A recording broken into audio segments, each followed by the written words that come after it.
গল্প তোমার হাসিতে। লেখা ফারহানা কবির মানাল। পর্ব 6। ছোট চাচার বিয়ে ঠিক হওয়ার পর থেকে বাড়ির লোক সংখ্যা বাড়ছে। পার্মানেন্ট লোক না, অতিথি। সকালে খাওয়ার সময়ই দাদির ছোট বোন ঢুকলেন। তার দুহাত ভর্তি কমলা লেবু। ঠোঙ্গা ছিঁড়ে ফেলেছেন। ছেঁড়া ঠোঙায় সবগুলো ফল ঠিকঠাক মতো রাখা যাচ্ছে না।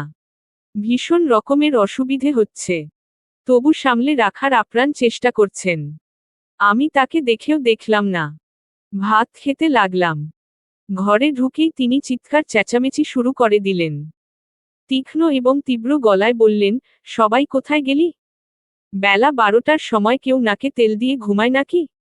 ঘড়িতে বেলা 12টা বাজে না, 9টা বাজতে তখনও অনেক বাকি। তার চিৎকার চেঁচামেচি শুনে ফুফু দৌড়ে এলো। আদুরে গলায় বলল, খালা তুমি তুমি কখন এলে? এই তো মাত্রই এসে দাঁড়ালাম। তা বাড়ির আর লোকজন সব কোথায়? আছে কোথাও। তুমি দাঁড়িয়ে থেকো না, এসে বসো। হাতে করে কি এনেছ? কমলা লেবু। দাও, আমার কাছে দাও। তিনি কমলালেবুর ঠোঙ্গা ফুফুর হাতে দিলেন না, ধরে দাঁড়িয়ে রইলেন। দাদির ছোট বোন মারাত্মক রকমের সুন্দরী। এখনো খানিকক্ষণ রোদে দাঁড়ালে তার গাল লাল হয়ে যায়। যেন তেন লাল না, একদম পাকা টমেটোর মতো লাল। আমি তাকে রাঙা দাদি বলে ডাকি। তিনি আমায় খুব স্নেহ করেন। মাকেও ভীষণ ভালোবাসেন। মা কাপড় ধুচ্ছিল, তার আসতে একটু দেরি হলো। রাঙা দাদি বললেন, বড় বউ কোথায় ছিলে? মা তাকে সালাম দিল। ভালোমন্দ জিজ্ঞেস করে বলল, আপনি এখনো এভাবে দাঁড়িয়ে আছেন কেন? তোমার জন্য দাঁড়িয়ে আছি, এই নাও। এই কমলাগুলো নাও, সবাইকে ভাগ করে দেবে। ফুফু আউর চোখে মায়ের দিকে তাকালো। ব্যাপারটা রাঙা দাদির নজর এড়ালো না। তিনি বললেন, মেহমানদের আনা জিনিস বাড়ির মানুষের কাছে দিতে হয়। বিয়ে হলে মেয়েরা আর বাপের বাড়ির মানুষ থাকে না, তখন তারাও বাড়ির মেহমান হয়ে যায়। ফুফু চোখ সরিয়ে ফেলল। দাদি বললেন, যাই হোক, এখানে আর এভাবে দাঁড়িয়ে থাকিস না। ঘরে গিয়ে বোরকা টোকরা খোল, মুখ হাত ধুয়ে ফেল। রাঙা দাদি বললেন, হ্যাঁ যাচ্ছি। বড় বউ, তোমার শরীর ভালো? শরীর ভালো থাকলে 1 কাপ চা বানাও। অনেকদিন হলো তোমার হাতের চা খাওয়া হয় না। মা একটু হেসে রান্নাঘরে চলে গেল। আমিও হাসলাম। রাঙা দাদির একটা ব্যাপার আমার খুব ভালো লাগে। কাউকে কোন কাজে বলার আগে তার শরীরের কথা জিজ্ঞেস করে নেন। সমসময়ই করেন। এই যেমন বাবাকে বাজার থেকে পান আনতে বলবেন, প্রথমেই জিজ্ঞেস করেন, বড় খোকা, তোর শরীর ভালো? শরীর ভালো থাকলে আমার জন্য 1 খিলি পান নিয়ে আয় তো। তোর মায়ের পানসে পান আমি খেতে পারি না। না জর্দা, না কিছু। ওই পান আবার খাওয়া যায় নাকি? আমার খাওয়া শেষ। ঘড়িতে 8টা 37 বাজে। এক্ষুনি বের হতে হবে। সদর দরজা দিয়ে বেরিয়ে 2 কদম যেতে না যেতেই চিৎকার চেঁচামেচি শব্দ কানে এলো। রাঙা দাদি বাজখাই গলায় রাগারাগি শুরু করেছেন। তড়িঘড়ি করে বসার ঘরে ঢুকলাম। মা তার সামনে দাঁড়িয়ে মাথা নিচু করে আছে। রাঙা দাদি বললেন, বউ মানুষ, কান গলা এমন খালি করে রেখেছ কেন? গতবার এসেও তো দেখলাম কানে গলায় আছে। মা তার কথার জবাব দিল না, চুপ করে রইল। রাঙা দাদি আগের চেয়েও তীক্ষ্ণ গলায় বললেন, কি হলো? সবুর তোমার গহনাপত্র বেচে দেয়নি তো? না খালাম্মা, সাজ্জাদের আব্বা কিছু করেনি। তাহলে কে করেছে? তুমি করেছ? এও স্ত্রী গহনা খুলে রাখলে কেমন দেখা যায়? মা কিছু বলবে তার আগে দাদি বললেন, বড় বউয়ের গহনা আমার কাছে। রাঙা দাদি তেতায় উঠলেন। বড় বউয়ের গহনা তোমার কাছে কেন? ওইসব তোর দুলাভাই বানিয়ে দিয়েছিল। এখন ছোটর বিয়ের কথা চলছে। সোনার যে দাম, তাই বড় বউয়ের থেকে চেয়ে নিয়েছি।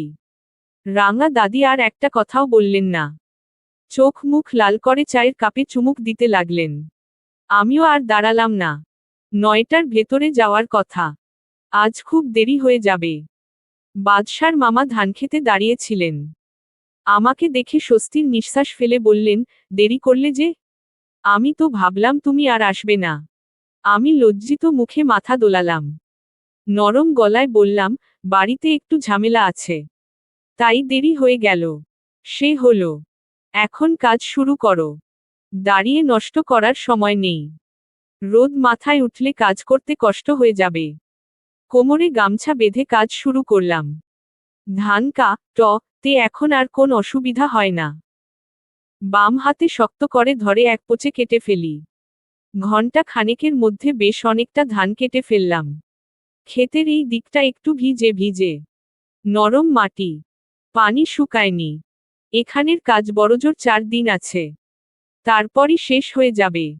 বেতন যা পাবো, আংটি বানানোর টাকা হবে না। বাদশা দুধ ডেলিভারি দেওয়ার ব্যাপারেও আর কিছু বলেনি। কাস্তে ফেলে দুহাতে মাথার চুল খামচে ধরলাম।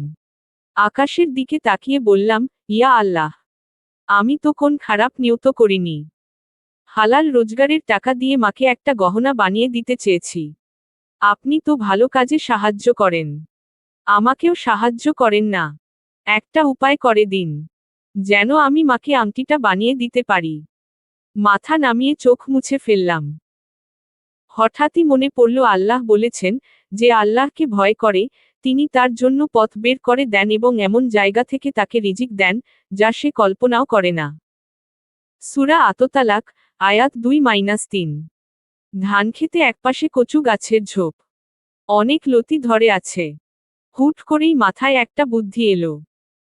দুপুরে খাওয়ার সময় বাদশার মামাকে বললাম, মামা, ধান ক্ষেতের পাশে অনেক কচু গাছ দেখলাম। মামা বললেন, ওই জমিটাও আমার। শেষ মুহূর্তে পরিষ্কার করার লোক পাওয়া গেল না, তাই আর ধান লাগানো হয়নি। মামা, আমি একটা কথা বলবো? বলো। গাছের গোড়ায় অনেক লতি দেখলাম, ওগুলো আমি নেব? শুধু লতি নেবে কেন? লাগলে গাছ শুদ্ধ তুলে নিয়ে যাও। গ্রামে অমন কচু গাছের অভাব নেই। বিকেলের দিকে একটু জোরে হাত চালিয়ে ধানের কাজ শেষ করলাম। কচুর লতি তুলব। আমাদের ওদিকের বাজারে লতির চাহিদা ভালো। আটি হিসাবে বেচলে 15-20 টাকা করে দাম পাওয়া যায়। খুব খুঁজে খুঁজে তুলে 12 আটি হলো। কলার শুকনো পাতা দিয়ে আটি বেঁধে নিয়েছি। শক্ত করেই বেঁধেছি।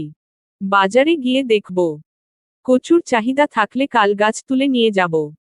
সন্ধ্যাবেলা হলেও বাজারে বেশ ভিড়, লোকজন আছে। হাটের এক কোণে লতির আটি নিয়ে দাঁড়িয়ে পড়লাম। প্রথম দিকে 20 টাকা করে বেচলেও শেষ দিকে পারলাম না, শেষ 2 আটি একজনে 15 টাকায় নিয়ে গেল।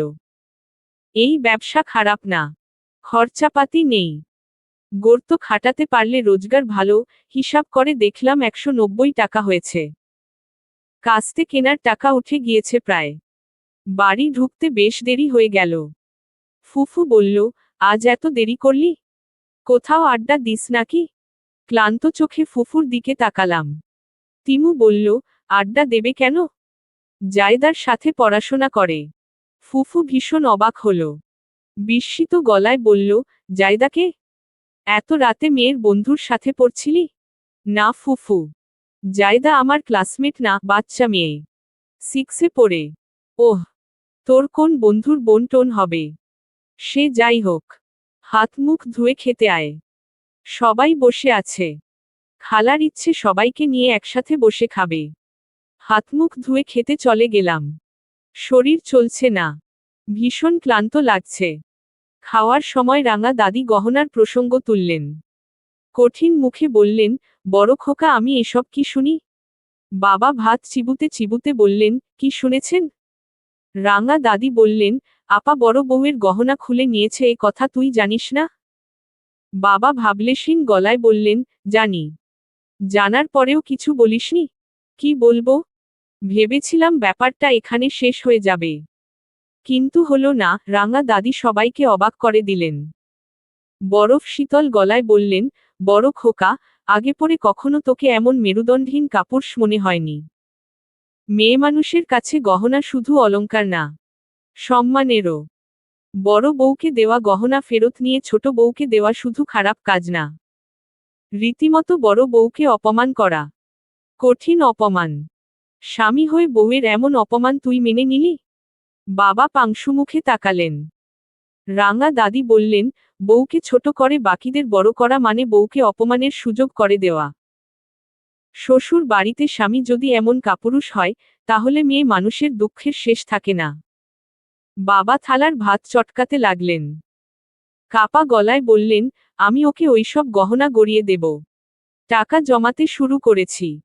এতটুকু কথা বলতে বাবার গলা কাঁপছে। তিনি আর একটা কথাও বললেন না। হাত ধুয়ে উঠে পড়লেন। দাদি বললেন, তুই এসেই ঝামেলা শুরু করেছিস ছোট। ঝামেলা করতে আমার বাড়িতে এসেছিস? রাঙা দাদি একটুও রাগলেন না। শান্ত ভঙ্গিতে বললেন, ন্যায়ান্যায় বিচার করতে না পারা লোকেদের বিপক্ষের কথাকে ঝামেলা মনে হয়। তিনিও আর খেলেন না। উঠে চলে গেলেন। ছোট চাচা বলল, এই বাড়ির কেউ আমার ভালো সহ্য করতে পারে না। আসতে না আসতেই খালাকে এই গহনার কথা কে বলেছে? দাদি তার কথার জবাব দিলেন না। মায়ের দিকে তাকিয়ে রইলাম।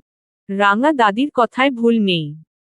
তবুও সবার সামনে বাবাকে এমন করে বলার ব্যাপারটা আমার ভালো লাগলো না। একটুও ভালো লাগলো না। কোন রকমে খেয়ে ঘরে চলে এলাম। ঘরে ঢুকতেই তিমু বলল, জায়দার সাথে দেখা হয়নি? এ কথা জিজ্ঞেস করছিস কেন? তেঁতুলগুলো ফেরত নিয়ে এলে যে? জায়দা আসেনি? না, ওর সাথে দেখা করার সুযোগ পাইনি। সুযোগ পাওনি? প্রিয় মানুষের জন্য মানুষ কত অপেক্ষা করে। আর তুমি সুযোগ পাওনি? এসব কি বলছিস? জায়দা তোমার প্রেমিকা না? সারাদিনের কাজ পর তিমু এমন অবান্তর কথা সহ্য হলো না। কর্কশ গলায় বললাম, এইসব ভুলভাল কথাবার্তা বলে আমার খাস না। তিমু বলল, আমি তোমার মাথা খাচ্ছি? বিরক্ত হচ্ছ? হ্যাঁ, খাচ্ছিস। তোর উপস্থিতি ভীষণ রকমের বিরক্তির কারণ। দয়া করে যা। তিমু ছলছলে চোখে আমার দিকে তাকালো। তারপরই বেরিয়ে গেল। ওর দিকে নজর দিলাম না, মনের মধ্যে ভীষণ রকমের অশান্তি হচ্ছে। শরীরও ক্লান্ত। আমার বাবা মাকে কেউ অপমান করুক, এটা আমার চাই না। এই ব্যাপারটা কুৎসিত। ভীষণ রকমের কুৎসিত। চলবে। গল্পটা কেমন লাগলো জানাবেন ও সাবস্ক্রাইব করতে ভুলবেন না প্লিজ।